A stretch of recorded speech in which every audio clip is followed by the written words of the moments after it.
କିଛି କିଛି ଇଚ୍ଛା ନାହିଁ ଯାତ୍ରା ପାଟିରେ ହିଁ ରହିବାକୁ ଇଚ୍ଛା ନାହିଁ ଆଉ ବହୁତ ବର୍ଷ ରହିଗଲି ଆଉ ଇଚ୍ଛା ନାହିଁ ବିରକ୍ତ ଲାଗିଲାଣି ବିରକ୍ତି ମାନେ ରହି ରହି ଏଇ ସବୁ ରାତି ଅନିଦ୍ରା ବେଶୀ କଷ୍ଟ ଲାଗୁଛି ଦେହ ଦେହ ଖରାପ ବି ହଉଛି ହଁ ହଁ ହଁ ଘରେ ରହିକି ଇଚ୍ଛା ଅଛି ଘରେ ରହିବି ଆଉ ଘରେ ରହିକି ଯାହା କାମ ଘରେ ହିଁ ରହିବି ଇଚ୍ଛା ଅଛି ମୋ ନାଁ ମୁନୁ ପାତ୍ର ଯାଜ୍ଞସେନୀରେ ମୁଁ ଡ୍ୟାନ୍ସ କରୁଛି ଯାତ୍ରାରେ ତ 18-19 ବର୍ଷ ହେଇଗଲାଣି ହଁ ଯାତ୍ରାରେ 19 ବର୍ଷ ହେଲାଣି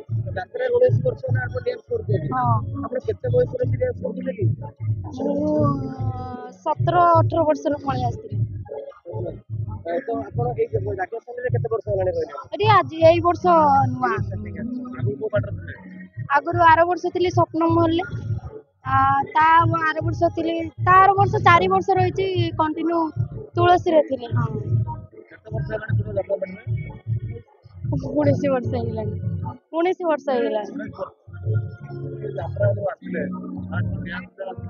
ହଁ ହଁ ଡ୍ୟାନ୍ସ ସେତେବେଳେ ଛୋଟ ଛୋଟ ପାର୍ଟ ବି କରୁଥିଲି ଆମ ଘର ସୋର ବାଲେଶ୍ୱର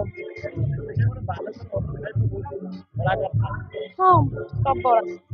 ସମସ୍ତେ ବଡ ବଡ ବଡ କଳାକାର ବି ଅଛନ୍ତି ଛୋଟ ଛୋଟ କଳାକାର ବି ଅଛନ୍ତି ସବୁ ଅଛନ୍ତି ନାଚିବାଟା ଏମିତି ଗାଁରେ ଷ୍ଟାର୍ଟ କରିଥିଲି ହଁ ଡ୍ରାମା ନାହିଁ ଷ୍ଟେଜ ଛୋଟ ଛୋଟ ଷ୍ଟେଜ ପ୍ରୋଗ୍ରାମ ଯାତ୍ରାରୁ ସେ ଆମର ସାର୍ ଜଣେ ଥିଲେ ସେ ନେଇକି ଦୀପୁ ସାର୍ ଥିଲେ ସେ ନେଇକି ଆସିଥିଲେ ସେଇଠି ସେଇଠି ବେଶୀ ପଇସା ଏଠି ପଇସା ପତ୍ର ମିଳୁନି ଯାତ୍ରାରେ ଭଲ ପଇସା ଆଉ ସେତେବେଳେ ତ ପଇସା ଟିକେ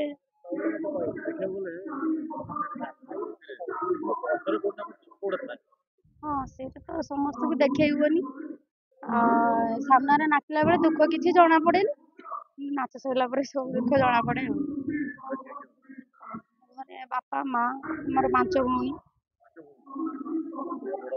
ହଁ ହଁ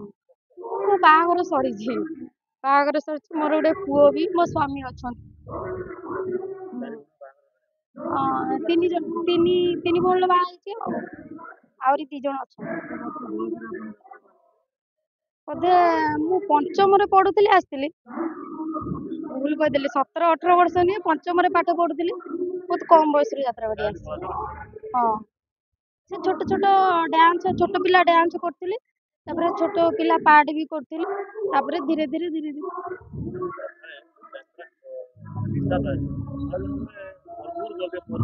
ହଁ ହଁ ସେଇଟା ତ ସତ କଥା କିଏ କେମିତି କଣ ଆସେ ପ୍ରାୟ କିନ୍ତୁ ଦୁଃଖ ପାଇଁ ନେଇକି ଆସନ୍ତି କାହା ଘରେ ବାପା ମା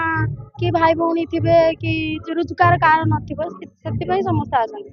କିଏ ତାର ଯଦି ଆସୁଥିବ ନିଜ ଏନ୍ଜୟ ପାଇଁ ଆସୁଥିବ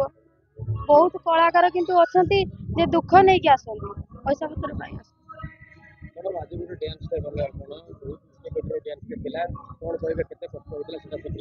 ବହୁତ କଷ୍ଟ ଶିଖିଲା ବେଳେ ତ ବହୁତ କଷ୍ଟ ହେଇଥିଲା ଆଉ ସେଇଠି ନାଚିଲା ବେଳେ ବି ବହୁତ କଷ୍ଟ ହଉଥିଲା କିନ୍ତୁ ଲୋକଙ୍କ ତାଳି ମାଡ ଦେଖିକି ମାନେ ତାଳି ବଜେଇବାର ଦେଖିକି ଆଉ କିଛି କଷ୍ଟ ଜଣା ପଡିଲାନି ସେତେବେଳେ ହଁ ବହୁତ ଖୁସି ଲାଗିଲା କାନ୍ଦ ବି ମତେ ତ ବେଶୀ କାନ୍ଦ ମାଇଲା କଣ ପାଇଁ କେଜାଣି ମୁଁ ଜାଣିନି ମତେ କାନ୍ଦ ମାଇଲା ହଁ ବେସିକାଲି ଆମ ସାର୍ ମିଟୁ ମାନନ ସାର୍ ଯୋଉ ଆମର ତାଙ୍କୁ ଦେଖିକି ମୁଁ ଗାଇବି ବହୁତ କାନ୍ଦ ମାଇଲା ମତେ ହଁ ନା ସାର୍ ତାଙ୍କର ଆକ୍ସିଡେଣ୍ଟ ହେଇଥିଲା ଆର ବର୍ଷ ଏଇ ରଜ ପରେ ନା ରଜ ପୂର୍ବରୁ ଆକ୍ସିଡେଣ୍ଟ ହେଇଥିଲା ତାଙ୍କ ହାତ ଭଲ ନାହିଁ ସେଇଥିରେ ବି ତାଙ୍କର ମାନେ ଡ୍ୟାନ୍ସ କରିକି ଆମକୁ ଶିଖେଇକି ବି ଏତେ ବାଟ ଆଣି ଦେଶ ବିଦେଶର କୋଣ ଅନୁକୋଣର टेक्निक खबर देखंतु आम सह यूट्यूब फेसबुक और इंस्टाग्राम रे आमको देखंतु लाइक शेयर और सब्सक्राइब करने को आद्यम भूलंतुनी।